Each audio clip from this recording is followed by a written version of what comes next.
আর blog থেকে সবাইকে স্বাগতম। চলে আসলাম খুব সুন্দর একটি বেডরুম সেটআপ নিয়ে। আছে বেডরুম সেটআপে কি কি আছে এক নজরে প্রথমেই দেখা দিই।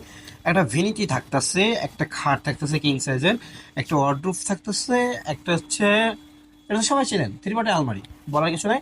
তারপর হচ্ছে যেটা আকর্ষণীয় এটার মধ্যে, এটা কিন্তু টাচ ডিসপ্লে। সেটা আবার কেমন, মোবাইল কিন্তু টাচ হয় এটার মধ্যে, টাচ দেখেন অন, ও সরি, এটা কিন্তু অফ হয়ে গেছে।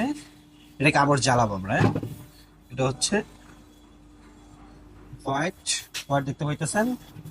এখানে কিন্তু হচ্ছে আমার মোবাইল ধরার ক্ষেত্রে এটা কিন্তু কালার চেঞ্জ হইতেছে, এই দেখেন কালার চেঞ্জ হয়, আপনি কিন্তু বুঝতে পারতেছেন। যাই হোক, এটা প্রাইস কিরকম দিচ্ছি সেটাই বলছি। এটা কিন্তু সম্পূর্ণ মালয়েশিয়ান কার্ডে থাকতেছে। বিস্তারিত জানার জন্য চোখ রাখেন আমাদের কাছে। এটা সম্পূর্ণ থাকতেছে মালয়েশিয়ান কার্ডের বাইরে। এখানে কিন্তু থাকতেছে 3-4টা ড্রয়ার। এটা কিন্তু খুব থাকতেছে। আর এটা কিন্তু হচ্ছে আলু শেড দিয়ে কিন্তু হচ্ছে থাকতেছে। তারপর থাকছে গ্লাসও থাকতেছে। 4 ড্রয়ারে কিন্তু থাকতেছে অ্যালো শেড থাকতেছে। এক ড্রয়ারে 3 ড্রয়ার থাকতেছে হচ্ছে গ্লাস। কিন্তু এখানে গ্লাস থাকতেছে।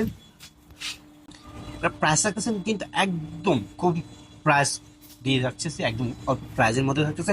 মাত্র 75,000 টাকা হলে কিন্তু আলমিনের ফরেন ফার্নিচার থেকে খুব সুন্দর একটি বেডরুম সেট পেতেছেন। ভালো থাকেন, সুস্থ থাকেন। আসসালামু আলাইকুম।